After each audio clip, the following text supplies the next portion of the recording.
URC run number 5, folks. Scarlets and the Bulls. And it's the Scarlets who get a 1-point victory. I feel like the officiating is going to be a talking point with this one. The Bulls, for a second week in a row, end up with a red card. We'll go through some of the key events and the stats, and you guys can let us know your thoughts on how this one went. I was a little bit torn as to which game to watch this morning because this game was played at the same time as Ulster against the Ospreys. I figured Ulster would win, and I figured the Bulls would win. I only watched this one because I figured the Scarlets are at home. That game might be a bit closer. And with Moody scoring in 2 minutes, I felt like maybe I had made the wrong call because it looked like the Bulls were just going to run away with this one. They were having a whole lot of technical issues with the broadcast. At times there was no commentary. At times there was no crowd sound. At times there was no other angles than the kind of main stadium camera. But from what I saw of it, the Bulls cut the Scarlets boys to bits early. Moody went over 7 points to 0. Looking like a long day at the office for the Scarlets boys. Although they did at least seem to kind of withstand the next Bulls set of phases. They managed to kind of win a turnover, a penalty at the breakdown after a big defensive set. And those big defensive sets will kind of become a little bit of a theme for the Scarlets because when we get to some of the tackle numbers, the Bulls numbers don't make that good reading, whereas the Scarlets boys kind of excelled in that area to a degree. The Scarlets did have a decent attacking chance on 10 minutes, probably their first real attacking chance of the game because they've spent the opening stanza basically just defending. They went a couple of phases about 2 meters out from the Bulls line after a long line-out move. I was a little bit frustrated that they didn't go wide because they had advantage. They just kept trying to go up the guts of the Bulls side, which seems like not the wisest move.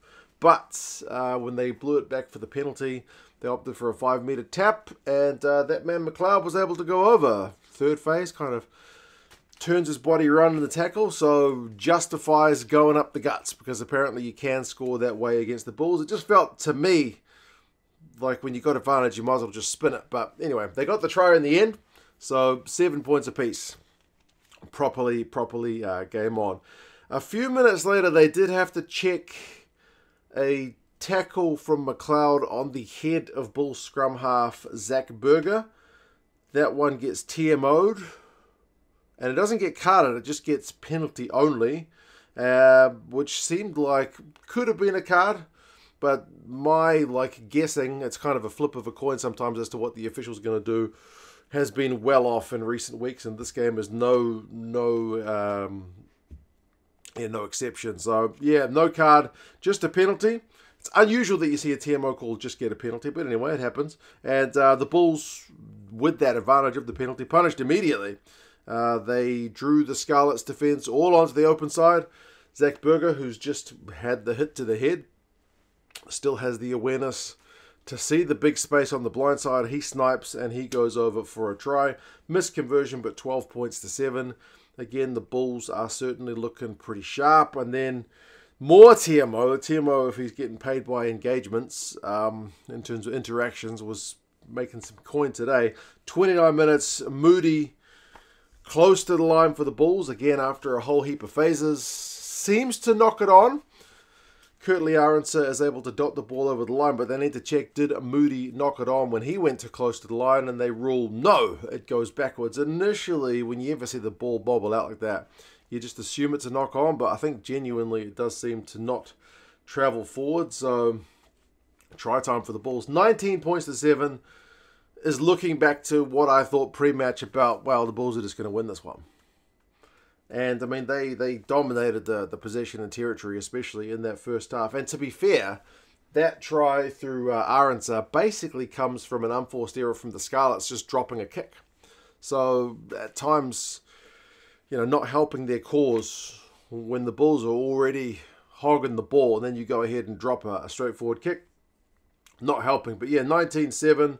Bulls did concede a scrum penalty a few minutes before halftime, which the Scarlets boys kicked down the Bulls' end, had a chance for an attacking line-out. I thought they need to score here. They lost the line-out, a bit frustrating. Scarlets' line-out was a lot better in the second half than the first. But they did manage to get at least 3 points when Plumtree kind of had an isolated carry, but the ball still got pinged at the breakdown. 39 minutes, the Scarlets just opt for a 3, which Lloyd is able to kick. So 19-10 at halftime. I feel like it's not a bad return for the Scarlets because the Scarlets only had 39% possession. They had 46% territory. But interestingly, the stat which I feel like is going to concern the Bulls guys is the Scarlets had 12 defenders beaten to the Bulls 11. So the Bulls tackle percentage at 75, which is, for context, pretty bad. Like 85, I feel like is the marker of like above average or below average. I mean, the Scarlets guys are at 84, but compared to 75, it's a heck of a lot better. And then the Bulls start the second half with an error, which the Scarlets punish basically immediately. The Bulls kick out on the full after taking it back into their 22. And then that man, Blair Murray, who's putting his hand up for Welsh selection, potentially with Warren Gatland in the crowd. Yeah, line-out move, maybe the slickest move of the game from the Scarlets. It's a proper thing of beauty. They punish a Bulls mistake. So both sides able to punish each other's errors. And, yeah, suddenly 15-19, properly game on. Bulls probably should have scored in return. Like, the Bulls in the second half, you feel like, got fired up anytime the Scarlets scored points. They went down and camped down the Scarlets end for quite some time, but were only able to come away with 3, which I think in the context of the game is potentially costly with all the officiating stuff to the side. Scarlets did manage to get 3 points back, gets a bit tit for tat. But then, yeah, as I said, the Scarlets scoring seemed to push the Bulls guys. And, yeah, they went 11, 12 phases really close to the Scarlets line. But as I mentioned at the start, that Scarlets' ability to hold that defensive line when under pressure meant that Honeycomb, when he had a big carry, was held up by, I think it was Losi, and there was a kind of maul turnover. So key defensive sets for the Scarlets, holding them out. Then there's a bit of officiating to talk about because Sam Wainwright hits Chamberlain as he's grabbed a aerial ball. He's falling into it, so the referee says there's nothing doing there. And then a minute later, Hrobela from the Bulls hits Van der Merwe from the Scarlets in a high tackle. And that one does get TMO'd. And I was thinking he might get a yellow card here. But he gets red. He gets red carded. I feel like Bulls fans are going to be furious with that one. Especially after David Creel got red carded last week.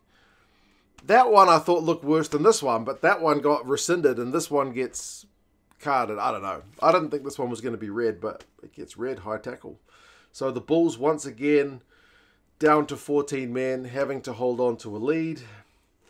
We get more TMO as the Scarlets with 14 men have potentially gone over for a try, but there's no angle showing any grounding, and the referee has said he's giving it an on-field no try because he thinks it's short. But then the Scarlets did do it again.